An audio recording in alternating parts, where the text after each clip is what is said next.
Good morning, good morning, good morning to you. It is another Wednesday. We are here doing the Hump Day Happy Chat. Good morning. Happy Wednesday.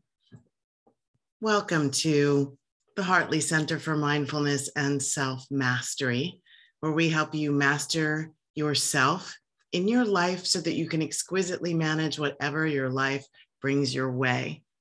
And life, let's face it, life brings to us all kinds of fun stuff. Well, fun, funny, haha, funny, strange, all kinds of fun stuff.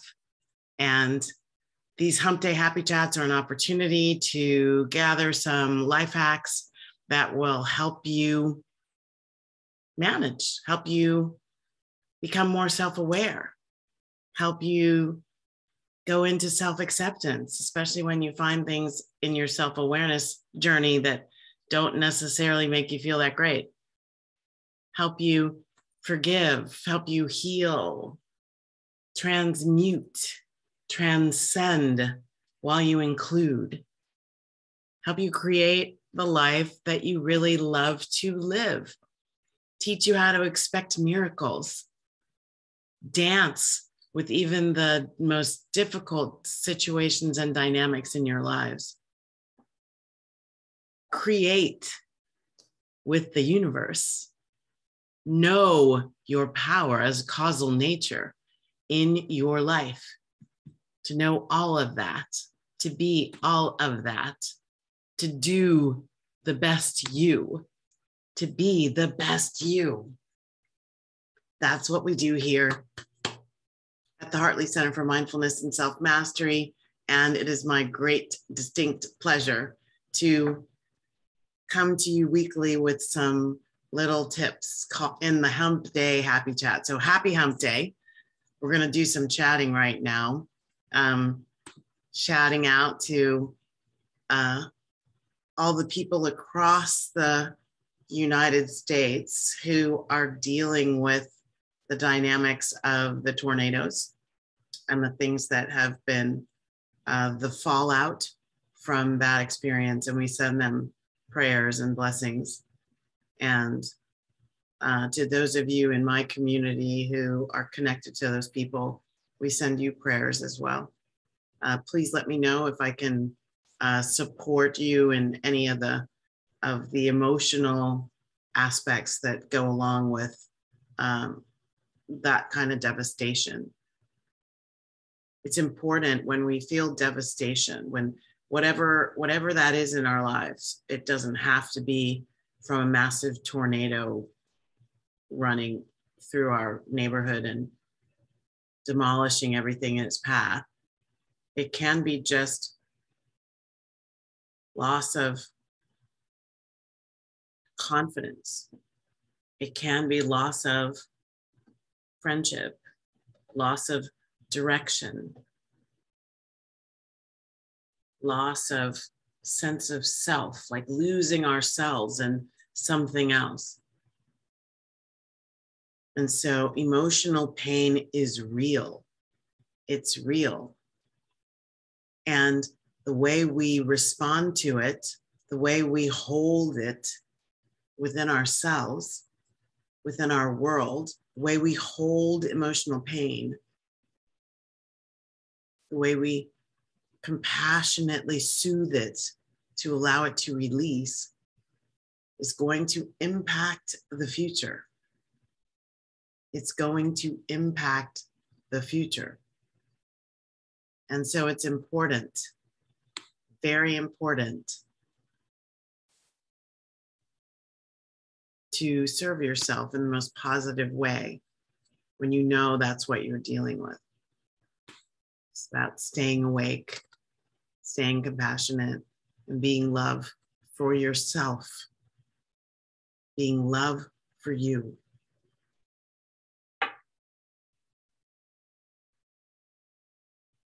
So once again, welcome to the Hump Day Happy Chat. I encourage and invite you to type your questions in.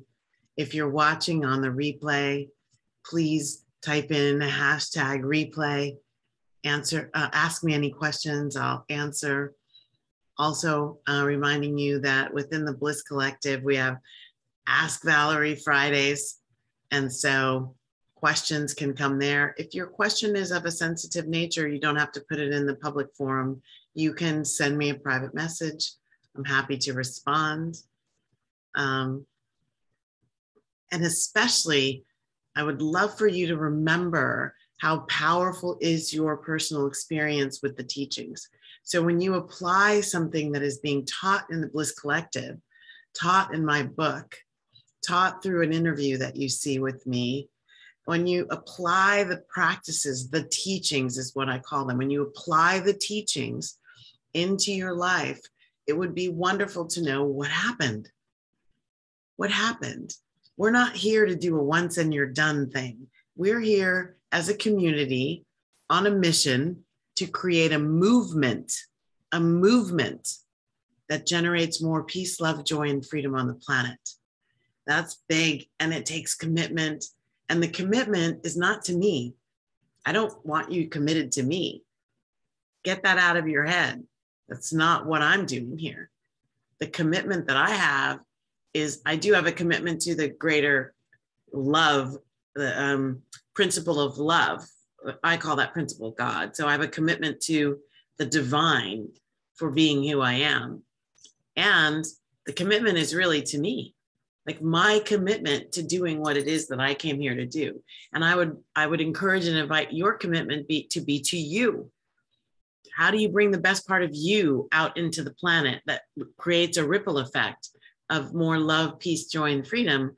That's each of us taking personal responsibility for creating a container of love, peace, joy, and freedom that we walk around in.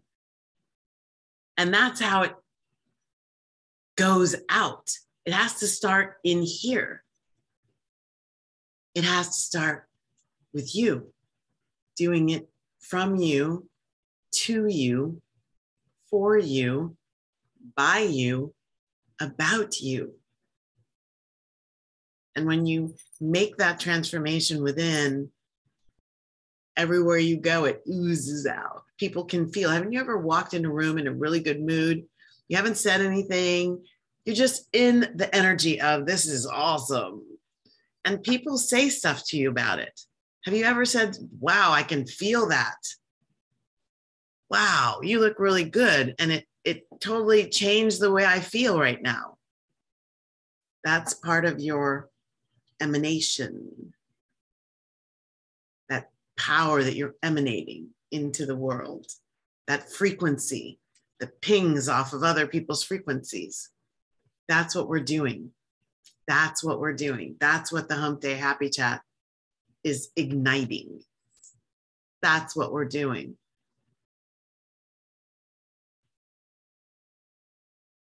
So type in your comments, type in your questions. Let me know how I can serve you. That would really jazz me up. So we're continuing from the last Hump Day Happy Chat message, which is all about handling fear and doubt, but mostly fear. And we talked about fight, flight, and freeze. And I said next week we would go into a different F. There are 4 Fs that really don't serve us if we are not awake and aware of when we're in each one. They don't serve you. They serve you at one level. I should change that. They do serve us at one level. That's why we still respond to them from the subconscious imprinting. They serve us from that level. And they may not be serving you at the highest level. The highest level is beyond survival. The highest level is beyond that limbic brain and amygdala, the amygdala, right? Amygdalic reaction, knee jerk, I'm in danger, right? It's within our DNA. You can't get away from that. It's in the brain. You have a part of your brain that's designed to protect you in that way. So you know that that's a possibility, and now you have an opportunity to say, okay, am I in danger right now? Is there real physical danger? Am I in danger of death right now? That's what the limbic system is designed to do, protect you from death, from dying. So am I really in danger. So that's the first thing. Notice, wake up. Woo, wake up. Where am I? What's really going on here? What's really going on here? What's really going on here? Okay. So this fourth F is called fawning. Fawning. So the Oxford Dictionary defines fawning as displaying exaggerated flattery or affection. Exaggerated flattery or affection. Good morning. Welcome. Thank you for being here. So glad to see you. Type in. In psychology, fawning is using people-pleasing behavior, where you're trying to either fly below the radar of somebody who you feel threatened by, subconsciously even, or you're trying to look like you're on their side. You're trying to somehow get them to be on your side, get them to be okay with you, to feel like you are a safe person, a nice person, a good person, a person that they want to be in relationship with, even if and it could be a boss, it could be a sibling, it could be a neighbor, it could be a friend, it could be an acquaintance, so not as deeply known as maybe a friend, an acquaintance, a police officer, a shopkeeper. It could be anyone in your realm, any of your relationships you would want to, So it's people pleasing as a way of avoiding conflict. So that's where the emotional fear is from, the emotional danger. Oh, I don't like conflict. So if you're one of those people who says that, I don't like conflict, I just don't like conflict, I'm not going to engage in conflict, I would really suggest strongly that you look in your behavior chest and notice whether this fawning behavior is one of the ways you avoid conflict. Yes, it does help you feel more secure in relationships because you probably earn approval as you do it. People approve of the way you're doing. But it's in some of the places that I read, this word came up, maladaptive. So it's a negative way of adapting to a situation where you feel fear, you feel unsafe, and you're trying to create safety. And there's nothing wrong with that. So please hear this. There's nothing wrong with it. It's not wrong. It's not bad. The question is it serving you, and how? And how? So when we fawn as a way to avoid conflict in a relationship, when we fawn, oh yeah, we'll get into some of the examples in a minute. When we fawn to create false safety in our connections by sort of mirroring what we think they want to hear, how we believe they're conditioned, what their behavior is going to be, and we don't want to be on the opposite side of that. We don't want to create conflict between us because we are somehow seen as different or a foe, someone who's out of agreement with them. What happens to you? Your energy has gone to the other. You're conjuring an idea of what the other's going to do or say or how they're perceiving you or what's going on. And I'm telling you this from personal experience. I don't know how or when I did the fawning, probably, especially with men, the opposite sex. There was some of that, especially if I was romantically involved. I could hear myself shut down my own personal desires. I'd shut down so that I'd appear more lovable. The conflict in that kind of situation is that we want different things, but I'm not willing to stand up and say what those are because the conflict is in me. I kind of would like you to stay, but then I kind of don't agree with what's going on. So it's a way of shutting yourself down emotionally. So that's the maladaption. You're doing it to get what you want, but in doing so, you actually shut down. You don't allow yourself to feel your distinct feelings, the part of you that is you, specific to you. Adapting and accommodating others. So sometimes this can lead to dissociation. You're not really present. Have you ever been with someone and you see them shaking their head and they're saying, I agree, and you're looking right at them, but somehow you don't feel like anybody's home? Maybe someone said that to you. Are you in there? Like, hello? It may be that you're dissociating. You've disconnected. You don't want to feel whatever's being triggered. And so instead of allowing that to come up and exploring what it is, even if you don't do it right that minute, exploring what that is, you go into a maladaptive coping behavior, which is, I'm just going to play nice in the sandbox. I'm just going to play nice. I'm going to dissociate from myself, put my energy on what do they need? How do I get love in this situation from them? How do I feel okay? How do I do that? It's a form of escape avoidance that's very disempowering. You're avoiding the potential future pain by actually standing in this present moment as the whole, authentic, vulnerable you. It's a way that you get yourself seen. Yeah, they notice that you're agreeing, but you're doing it from a place of inauthenticity, which eventually gets you into trouble. And it's creating this disconnect within you. Doesn't feel good, does it? Fawning.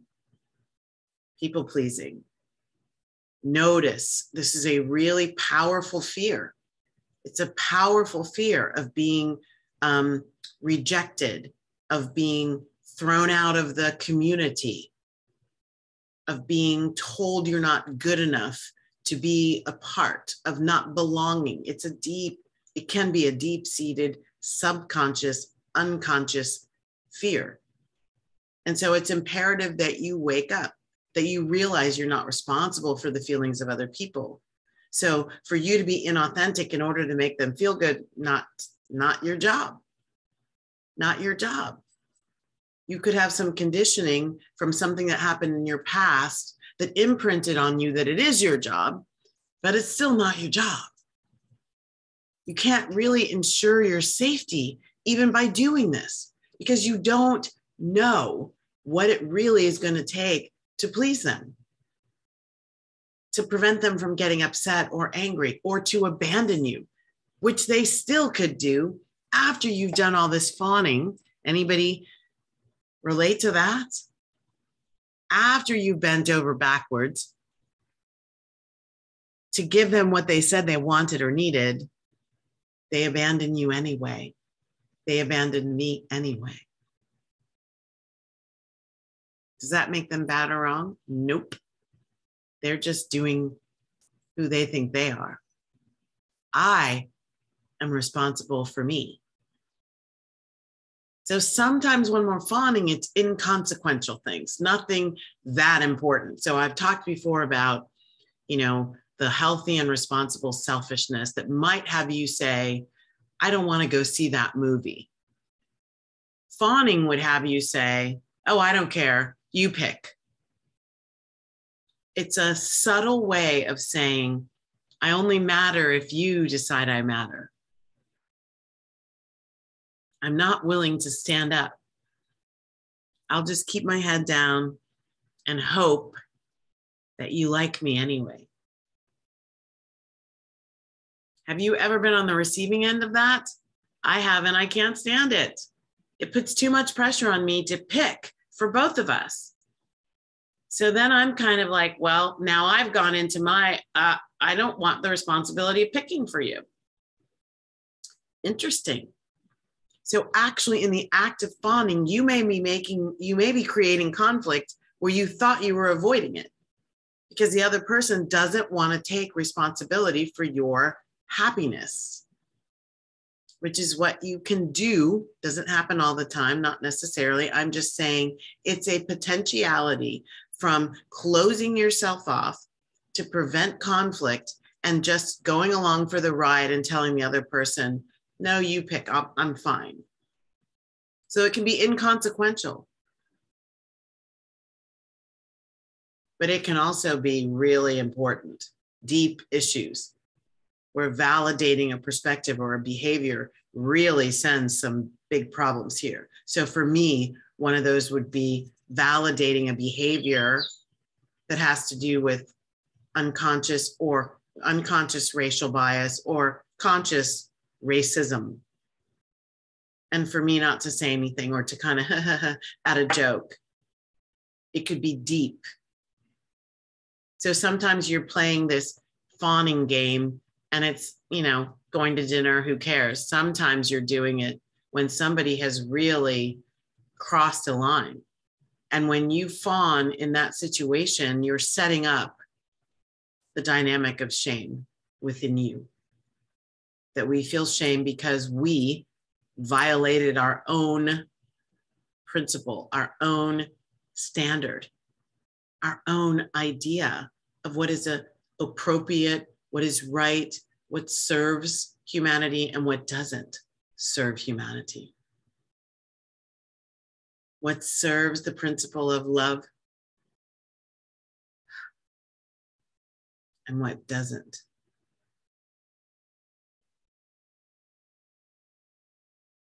So check in now. When do you notice this people-pleasing, fawning behavior as a part of your way of protection, self-protection? It's your way of feeling like you belong. It's your way of getting love.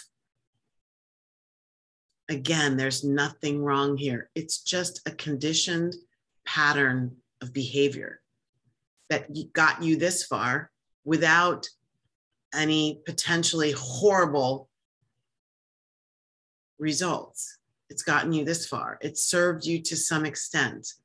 It's serving you at a low vibration though, and bliss and true inner happiness aren't possible when you're anchored in a low vibration. So what do you do about it? When you notice that you're fawning, when you notice that I want this so badly that I'm just going to nullify what I really want. I'm nullifying myself in order to give them what they want. And that's how I get what I want. When you notice yourself doing it, take a breath.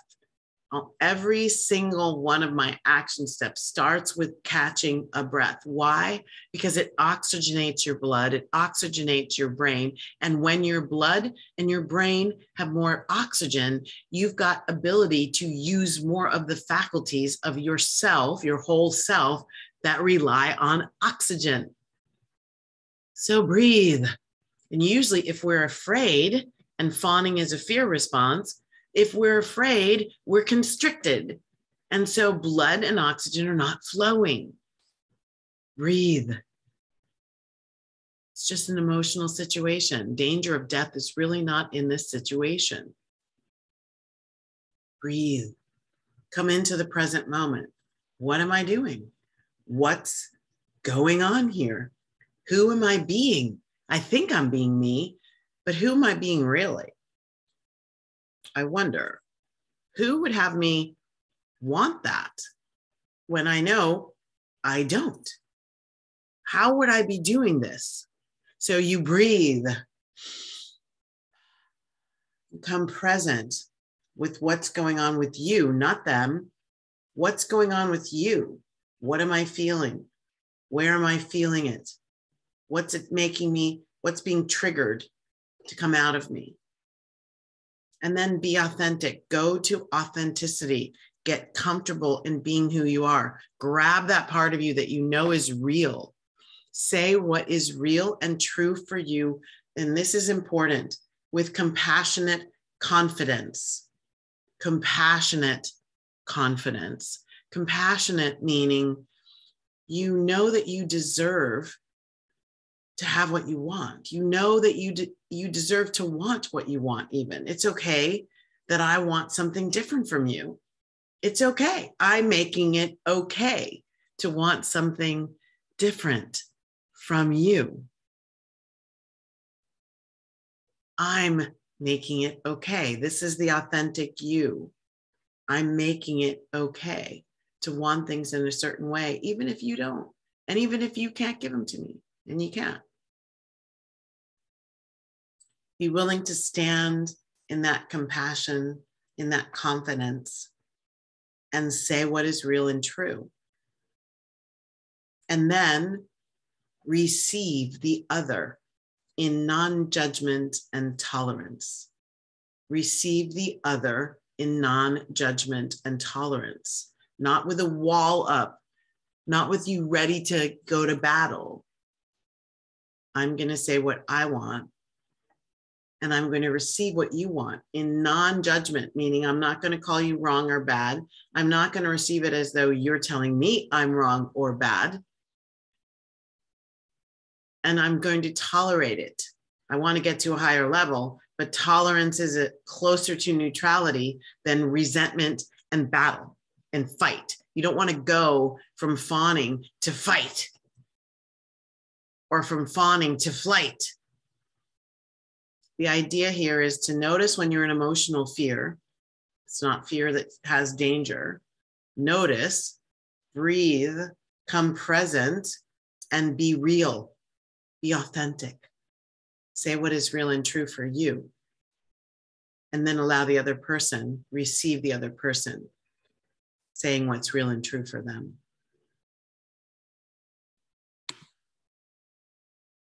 Get it? Get it?